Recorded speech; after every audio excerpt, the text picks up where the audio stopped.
అదే RTV app వార్తల్ని క్షణాల్లో చదివే అవకాశం ఉంటుంది. ఒక న్యూస్ పేపర్, ఒక టెలివిజన్ ఛానల్ మీ చేతుల్లో ఎప్పుడూ ఉంటాయి. నిన్న ఖమ్మంలో జరిగిన బహిరంగ సభలో తెలంగాణ ముఖ్యమంత్రి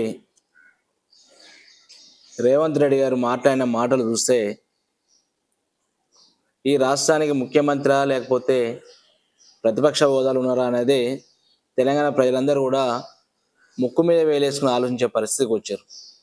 వీళ్ళకు ఓట్లు వేసి పొరపాటు చేసినవా అయిందనే పరిస్థితికి ఆయన యొక్క స్పీచ్, ఆయన యొక్క విధానం, ఆయన దూకుడుతనం ప్రజలు ఆశ్చర్యపోతారు. మేధావులందరూ కూడా ఎక్కడో ఏదో పొరపాటు జరిగిందనే భావనలో తెలంగాణ ప్రజానికం ఉన్నారు.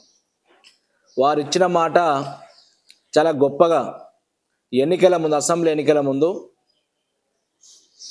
2 లక్షల రుణమాఫీ చేస్తాం, పోయి బ్యాంకులలో తెచ్చుకోరి, రైతు బంధు 10,000 కాదు 15,000 ఇస్తా అని చెప్పి ఉపజంపుడు ప్రసంగాలు ఎక్కడ ఇష్టానుసారంగా మాట్లాడిన తీరు మనం అందరం చూసినాం. ప్రజలు కూడా నమ్మి రూపం దశలో కేసీఆర్ గారు 10,000 ఇస్తారు కదా, 15,000 వస్తాయి, 2 లక్షల రుణమాఫీ వస్తుంది అని చెప్పి రైతాంగం అంతా కూడా ఆలోచన చేసి మోసపోయి ఓటేశారు.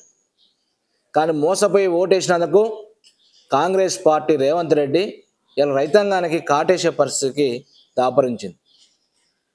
నిన్న మీటింగ్లో వారు మాట్లాడే మాటలు హరీష్ రావు గారి గురించి, టీఆర్ఎస్ పార్టీ అధినేత కేసీఆర్ గారి గురించి రుణమాఫీ మీద ఆయన సవాల్ చేసిన గతంలో నేను బాజాప్తా చేస్తా అని చెప్పి తెలంగాణ ఉన్న దేవులందరి మీద కూడా ఒట్టేసి ప్రమాణం చేసిండు.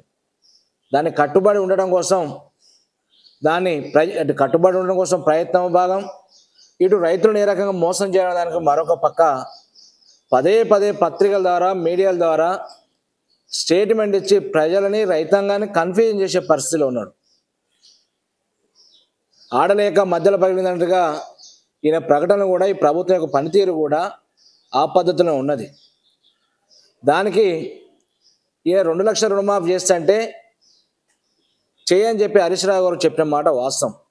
నువ్వు ఇచ్చిన 6 హామీలను కూడా అమలు చేయాలని చెప్పిన మాట వాస్తవం. నువ్వు ఈ 2 చేస్తే నేను సిద్దిపేట శాసనసభ సభ్యత్వాన్ని స్వాస్థంగా రాజకీయాలు కూడా తప్పుకుంటా అని చెప్పిన మాట వాస్తవం.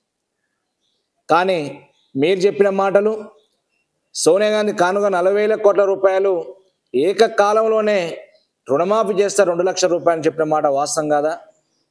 దానికి కట్టుబడి ఉన్నారా మీరు? రెండవది, పార్లమెంట్ ఎన్నికలు వస్తున్నప్పుడు డిసెంబర్ 9 అయిపోయింది, ఆగస్టు 15 కార్యక్రమం పెట్టారు. ఆగస్టు 15 వరకల్లా పూర్తి చేస్తా అని చెప్పారు.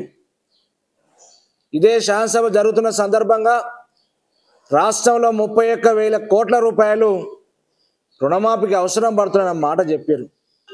ఇవాళ మీరు ఇచ్చింది ఎంత? దాదాపుగా మీరు 22 కోట్లు 20,000 కోట్లు ఏమి ఇచ్చారు. మిగతా 9,000 కోట్లు ఎకనామా పెట్టారు.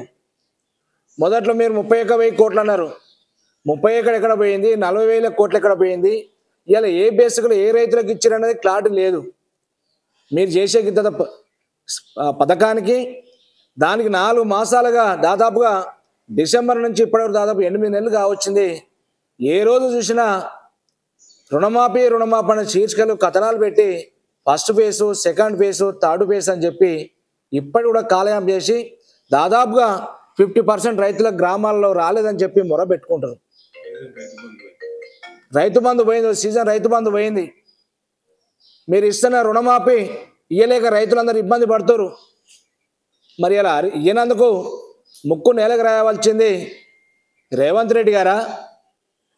రైతుల పక్షాన, తెలంగాణ ప్రజల పక్షాన అడిగినందుకు హరీష్ రావు గారు రాయాలన్నా?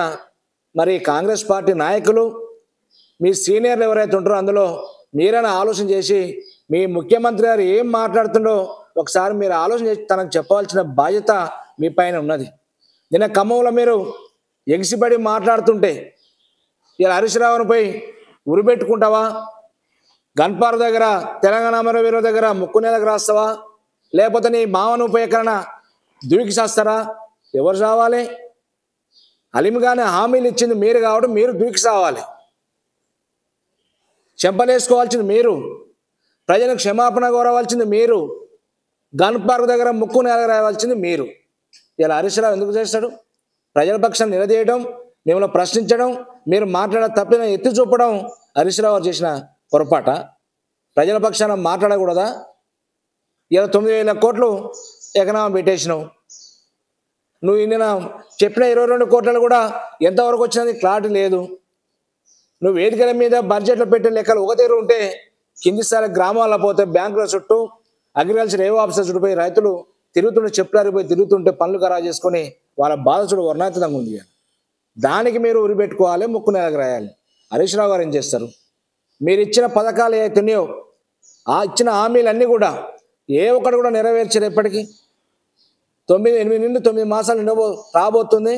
గ్రామాల్లో పోయి తిరిగే మొఖాలు లేవు మీ ఎమ్మెల్యేలకు, మీ మంత్రులు లేవు. ఇంకా దేనికోసం తిడతారు కేసీఆర్ని? ఇలా కేసీఆర్ మంచి చేసిన ప్రజలు ఉన్నది, దానికి ఏ రకంగా వాళ్ళ మీద అభాష్పాలు చేయాలని చెప్పి, ఏది మాట్లాడి నడుస్తుంది, ఏది మాట్లాడడం మెసేజ్ పోతుంది అని చెప్పే పద్ధతిలో ఇలా కాంగ్రెస్ ప్రభుత్వం, ఈ రాష్ట్రానికి ముఖ్యమంత్రిగా ఉన్న రేవంత్ రెడ్డి గారు ప్రతిపక్షంలో ఉన్నప్పుడు నోటితో సయ్యం మాటలు, అధికారం వచ్చినాక కూడా మరి అధికారం ఉండని ఈ రాష్ట్రానికి ముఖ్యమంత్రిని పక్క రాష్ట్రాల ప్రజలు చూస్తారు, దేశ ప్రజలు చూస్తారు. ఈ తెలంగాణ ప్రజలు ఏమనుకుంటారన్న సోయి ఇంగితం జ్ఞానంతో మాట్లాడాలి. కానీ అది లేకుండా ఇష్టానుసారంగా మాట్లాడుతూ ప్రజలు గమనిస్తారు. భవిష్యత్తులో తెలంగాణ ప్రజలకు, ఎందుకంటే రైతుల పక్షాన హరీష్ రావు గారు మాట్లాడారు కాబట్టి దానికి భవిష్యత్తులో క్షమాపణ చెప్పాలి కాంగ్రెస్ పార్టీ ప్రభుత్వం అని చెప్పి ఈ సందర్భంగా డిమాండ్ చేస్తున్నాం. మరిన్ని వీడియోస్ కోసం ఛానల్ ని సబ్స్క్రైబ్ చేయండి, లేటెస్ట్ అప్డేట్స్ కోసం వాట్సాప్ ఛానల్ ని ఫాలో చేయండి, అండ్ లింక్ డిస్క్రిప్షన్ లో ఉంది.